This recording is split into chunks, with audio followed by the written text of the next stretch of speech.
isä on suomalainen, mutta se ei ole ikinä ollut mun elämässä läsnä ja mun äiti on virolainen. Ja mä muutin Suomeen sen takia, koska mun äiti löysi aviomiehen ja sitten me muutettiin sen aviomiehen mukaan tänne. No mä olin aika pieni, kun mä muutin tänne, että ehkä vaikeinta oli se, että mä en ymmärtänyt vielä, mitä tapahtuu. Mä muutin tänne, niin kaikki sieltä kaverit niin kuin jäi. Ja sit mä olin ehkä vähän peloissaan, että miten mä tuun pärjää täällä. Mutta enemmän mä tunnen olevani virolainen, koska mä oon saanut sen virolaisen kasvatuksen ja oon ollut äidin kanssa koko elämäni. Viro pysyy mun kotimaana aina kun mä menen sinne, niin se tuntuu kotimaalta. Mut sitten kuitenkin mun koti on täällä. Niin tavallaan Suomikin on mun niinku koti, kun mä asun täällä vähän pidempään. Mä oon saanut sisustaa sen ihan itse. Niin mä tunnen olevani enemmän täällä kotona. Mä oon 2 kotia.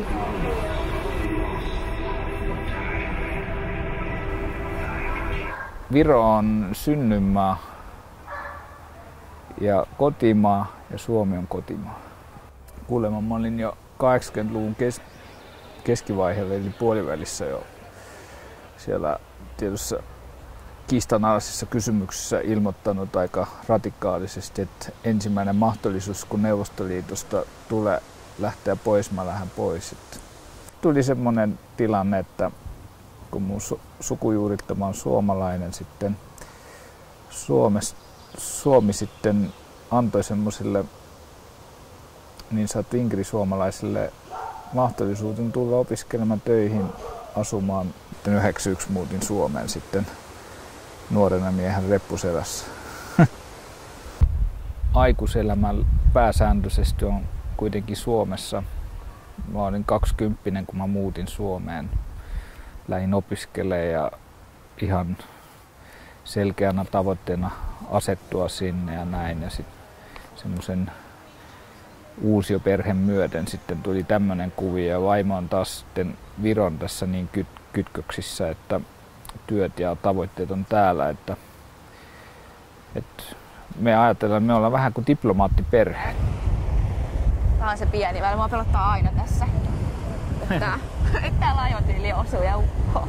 Niin, tää on kaikkein kapein paikka. Niin. Helsingin saapumassa. No, tällä hetkellä mä oon tuolla Helsingin HYKS psykiatrian keskuksessa. Olen mielenterveyshoitajana tuolla semmoisella mielialahäiriö uudella yksiköllä, että osasto, akuutti suljettu osasto. Kun mä oon sen ammattinsa siellä opiskellut ja siellä työtä tehnyt, sitten jotenkin olisiko se vähän haaskausta sitten jotenkin jättää koko se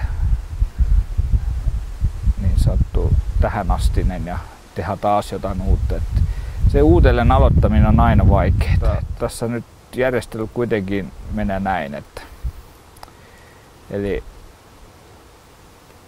mä oon kuitenkin Suomi-fänikin, että siitä ei pääse yli eikä ympäri, että mä tykkään suomalaisesta elämäntyylistä. Mun kohdalla on kuitenkin näin, että ehkä tää reissaaminen on semmoista osa mun arkea. Mä oon siihen jo niin tottunut tässä viimeisen jo 5 vuoden aikana. Eli tässä on jotenkin aika, en mä siitä mitään numeroa enää tee. Että se on vähän sama kuin menis Riihimäelle tai Tampereelle.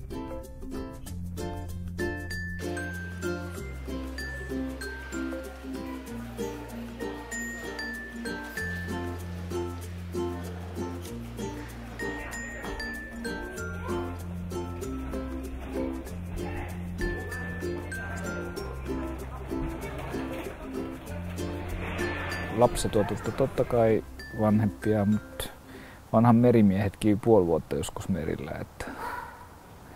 Että siinä mielessä, että mun vaimo on sanonut aika ytimekkäästi, että ollaanko sitten lyhyen ajan vapaapäivä vietetään intensiivisesti lasten kanssa tai sitten ollaan koko ajan olemassa ja ollaan passiivisia. Että hänen mielestä tämä intensiivinen ajanvietto on hyötyllisempää kuin se, että ollaan passiivisesti tässä naamat vastakkain ja ei tehdä mitään.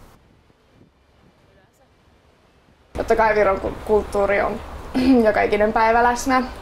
Mä puhun viroa äidin kanssa, me syödään virolaisia ruokia ja sellainen virolainen kasvatustapa on koko ajan ollut läsnä.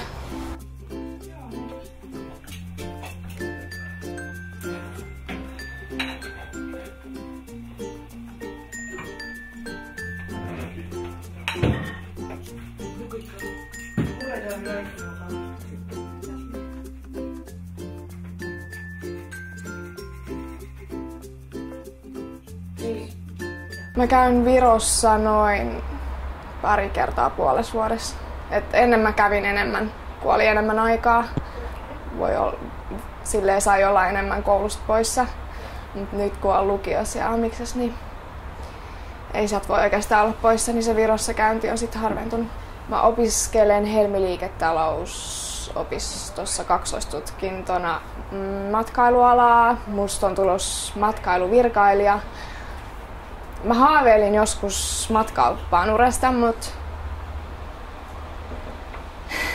ton parisuhteen takia niin mä en tiedä, että onko se enää niin varmaa, mutta mä tykkään matkustella, niin mä haluaisin, että mun työ on sidoksissa sen kanssa jotenkin edes. Mun poikaystävä on suomalainen ja sit mut löytyy suurimmaksi osaksi suomalaisia kavereita. Mä vietän tosi paljon aikaa mun poikaystävän kanssa. Me käydään usein mökillä ja sit me käydään aika paljon kalassa. Mä aloitin partion tokalla luokalla ja siellä on tosi tiivis yhteisö. Me ollaan tosi tiiviisti kaikki kavereita ja yhdessä pidetään tosi paljon yhteen, niin se tuntuu vähän sellaiselta kolmannelta kodilta. No mä en hirveästi koe ennakkoluuloja, koska kaikki luulee, että mä oon suomalainen mun puheeni tai miten mä puhun. Ja sit kun mä kerron, että mä oon virolainen, niin sit kaikki on silleen mitä, että puhut vai. No mä oon huomannut, että virolaisia, tai sanotaan, että virolaiset tulee tänne vaan töiden takia. Ja just raksamieheksi ja siivoojaksi, mutta onhan sit vähän sitä tullut, että virolaiset naiset on vaan niinku niitä kadulla olevia, ketä myy itteensä, mutta ei oikeastaan sen kummempaa, että on se silleen niinku niinku tasaantunut se, että virolaisia ei, tai niitä ei pidetä enää, tai niihin ei kohdistu enää niin paljon stereotypioita.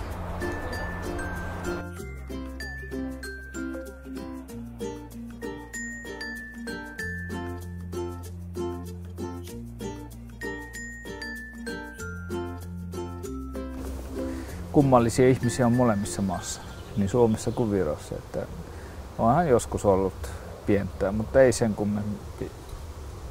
Ehkä mä en ole antanut aihetta tai sitten olisiko mä supliikkimiehiä, että pienet ennakkoluulot mä oon tuhonnut ennen kuin ne on edes päässyt alkamaan. Mä en ole kokenut kyllä minkäänlaista. Vaikka mun nimikin on Raivo, että mä oon ylpeä nimestäni, että se on virolainen nimi, vaikka mä oon suomalaista verta. Mikäs siinä? Ei nimi miestä riko. No, Suomi on sellainen ihana juhlava kansa. Mä tykkään, kun täällä juhlitaan. Ja täällä on yleensä ihmiset tosi iloisia.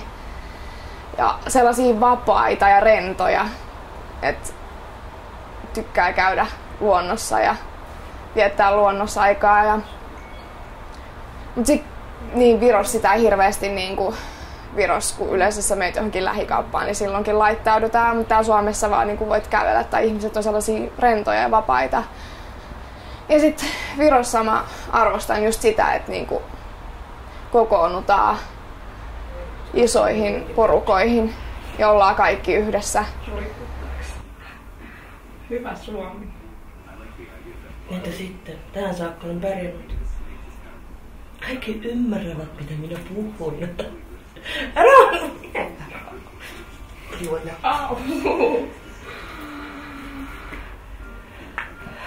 Miksi te aina katsotte tätä puumaa? Ei ole muuta. Tule muuta. Se on ainut jakso, mitä mä olen nähnyt. Yleensä mä avaan televisio sitten on... Virossa otetaan niinku kaikki esiin. Mun äiti ottaa tosi avoimesti vastaan kaikki mun kaverit. Et mun äitikin pitää mun kavereit sen omin lapsina. Mut sit kun johonkin mun kaverin koti on mennyt, niin on tuntunut, että niinku siellä on eri porukoit siellä kotona. Että hengataan sille erikseen. Virossa pitää perhe enemmän yhtä. Tai silleen, että mä tuun aina olemaan mun äidin pikkulapsi. Mä en ikinä voi sanoa mun äidille mitään vastaan. Mä en ikinä uskalla sanoa sille mitään pahaa sanaa, mitä mä oon kuullut niin kuin monien tekevän. Ja just tällaisia, että vanhempia ihmisiä kunnioitetaan paljon enemmän. Jos mä en ole muistanut teititellä jotain Virossa, niin mä oon heti saanut siitä kunnon nuhtelut.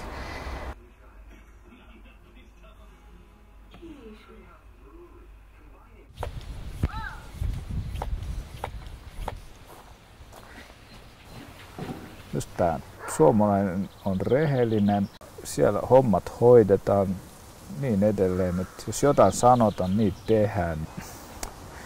Mulla on pakko sanoa, että mun mielestä suomalaisen yhteiskunnan ja ylipäänsä suomalaisuuden kuin semmoisen syvimmän olemuksen arvot on mun mielestä aika kunniakkaallisia ja ihanteellisia juttuja. Virossa on ehkä taas semmoinen tietty sitkeys on semmoinen virolainen arvo. Kaikki on ratkaistavissa. Virossa mä arvostan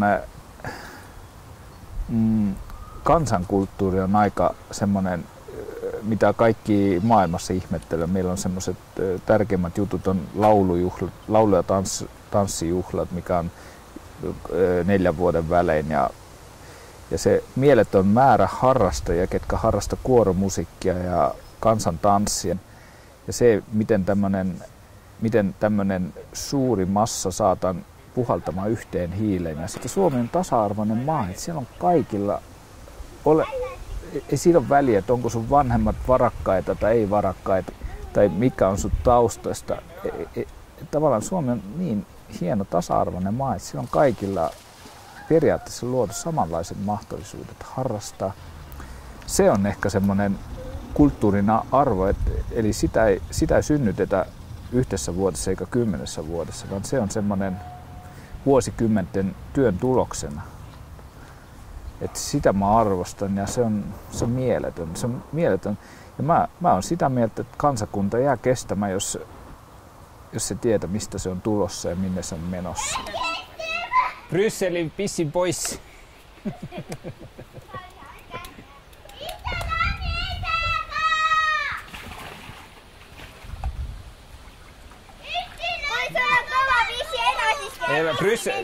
Brysselissä on sellainen pissin pois siellä kesklinna. No minä vanni.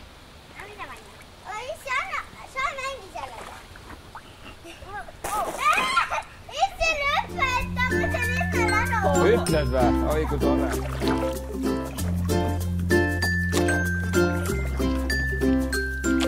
Virossa mä ikävöin eniten totta kai mun perhettä, mummia, vaaria, serkkui, tätei, enoi ja mun lapsuuden kavereita. Totta kai mä oon niihin yhteydessä aina kun mä menen Viroon, niin mä menen näkemään niitä, mutta niitäkin mä ikävöin. Ja totta kai niitä virolaisia ruokia, mitä täältä Suomesta ei saa. Ja niitä yhteisiä hetkiä, mitä me ollaan meidän perheen kanssa vietetty, niin niitä mä ikävöin aika paljon. Me lähdemme nyt!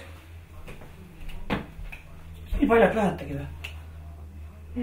Mulla on kaate täällä. No selvä. En mä tarvii takkia, eikä mitään ei tarvii takkia. Okei, selvä. Nähdään. Nähdään, kiitos. Moikka! Nähdään. Moikka! Tuo näyttää ihan joltain lehdeltä. Tuo näyttää sitten, että ne ei jos kykene uimaan. Eikö niinku uida?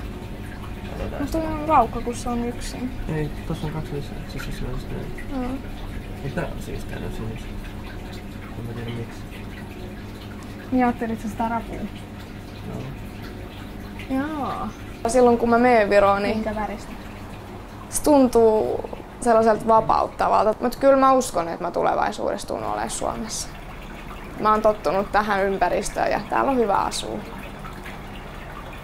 Tulevaisuudesta mä haluan, että mä saan hyvän työpaikan ja että mun äiti pysyy aina mun lähellä.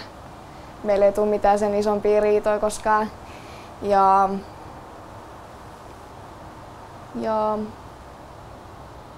että mä saan oman perheenkin joskus. Ja että elämä tulee menee hyvin.